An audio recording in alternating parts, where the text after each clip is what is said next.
Atong may nabi karon mga kaigsunan si Barangay Captain Franklin Badilles diri sa Barangay Panyangan sakop sa lungsod sa Manticaw, Misamis Oriental. Kabahin sa iyang mga inyang project diri kay usasab ni siya sa nahimong kapitan by law of succession na wala ang iyang kapitan diri nga ato butong amigo o aniya karon si Barangay Captain Franklin Badilles. Unang-una kap sa imong pag-assume diri mag-usa ka tuig na siguro pa yung pag-assume pag-assume kap unsay atong mahatag sa katawhan nga imuhang nga mga project diri sa gikan sa imuhang barangay ngadto sa katawhan nga atong na serbisyo. Good afternoon, no? Sa katuig pa mga galingkod. Dati incoming project na flood control dito sa Purok Size. O ikaduha na project na to, barangay renovation o barangay building. Pag po tayo gihatag sa itong butang gobernador, itong kusgan na congressman po, na naon tayo mini gym munta diri sa itong eskwelahan. O may nata katong among gidamgo na dugay na katong sa tawag ani bridge sa Bridge. para sa Purok 5. Hanging bridge o sa mo to? Bridge sa sakyanan mismo. Sa sakyanan yun? Concrete bridge yun eh. So, doon na proposal pero wala pa na-implement. Wala pa na-implement. And also, nangayo po kami sa gobernador kay congressman na matiwas ang among solar light. Solar lights, Sa makita ninyo, magsugod na rito, aman natiwas. Tapos upat ka purok, ano man. So, pero nasugdan na. Nasugdan na. So, wala lang ma-continue. Kaya nga lang, nahotdan ng budget. Kulang sa budget. Hopefully, matagan ta na. Matiwas na to.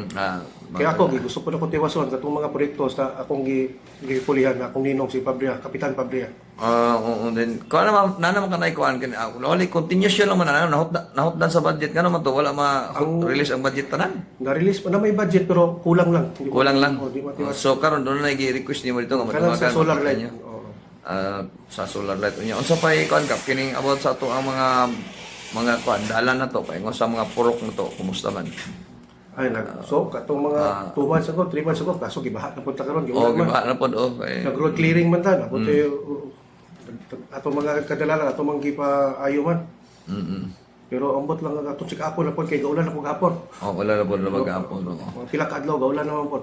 Kini sa kuan ka kining rampant kay karon nga bisag asang lugar kining sa illegal drugs ka kumusta di kontrolado pa na to? Sakto kay pag-abot ninyo karon pag interviews ko kan bag-ura mi meeting sa Batak so kami istoryahan about sa drugs. Pero siyempre sensitibo man na istorya kung nakabaluan na sa Batak ang meeting namo.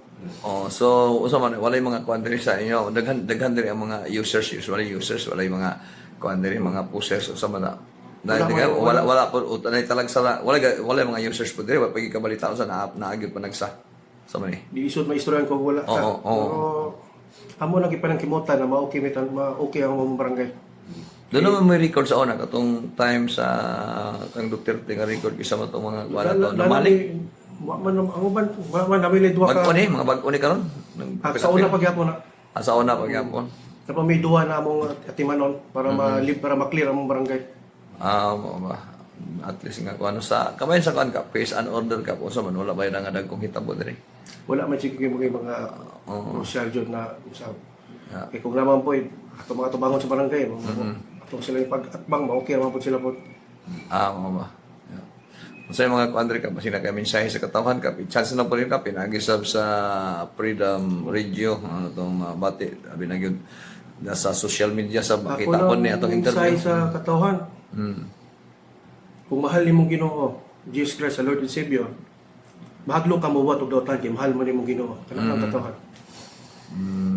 Ano yung mensahe ka na okay mga kaigsoon na inyo nabati atong nabisitahan diri atong kapitan diri si Barangay Captain Franklin Badilles niya. Anak na ni sa atong amigo nga si attorney Franco Badilles no sa Dakbayan sa Iligan nga ato sa tong kagrupo sa una sa politika nga nabisita ta diri. Kayong salamat sa atong mga suking tigpaminaw nga nagsunod sa atong mga nagsunod sa ato ang programa sa Freedom Radio ug sa atong mga vlog diri sa social media.